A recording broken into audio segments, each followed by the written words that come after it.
تاثر بھی دیا جا رہا ہے کہ آپ بڑی میں نے گفتگو یہ تاثر دیا جا رہا ہے کہ تقریر داروں کے خلاف کہ آپ نے آئین اور قانون کی بالادستی کی بات کی ہے، تو اس پر آپ کیا؟ بھائی دیکھو بھائی بات سنیں جو فوجی افسر فوجی جوان جو جا کے وہاں پہ بارڈرز پر لڑتے ہیں، خندقوں کے اندر بیٹھ کے اپنا دشمن کا مقابلہ کرتے ہیں، جو پاکستان کا تحفظ کرتے ہیں، شہید ہوتے ہیں یا غازی ہوتے ہیں، ان کو تو نواز شریف کا سلام.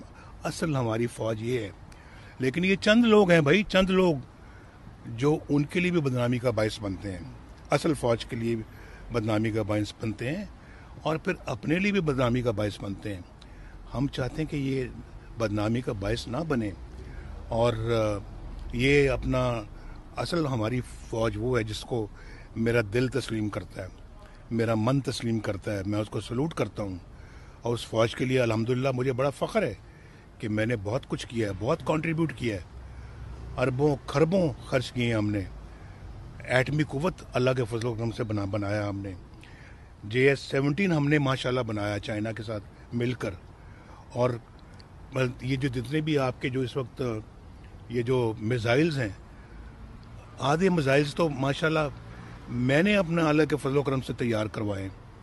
اور یہ جو ٹام ہاک ہے جو ہے، وہ بھی ماشاءاللہ نواز شریف نے بنوایا تھا، اور وہ بھی بلوچستان سے ہم لے کے آئے تھے جب کلنٹن نے افغانستان پہ راکٹ چلائے تھے، میزائل گرائے تھے.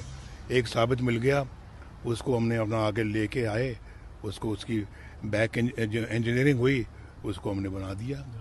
یار کچھ چھوٹی موٹی خدمات نہیں ہیں ہماری بھائی، اور ہمیں فخر ہے کہ ہم نے یہ خدمت کی ہے اور آئندہ بھی کرتے رہیں گے. جی کروز میں ٹام ہاک کہہ رہا ہوں، کروز میزائل کی بات کر رہا ہوں. اور وہ ہمارا بلوچستان میں افغانستان میں تھا، گر بلوچستان میں گیا، ہم نے جا کے پکڑ لیا اس کو.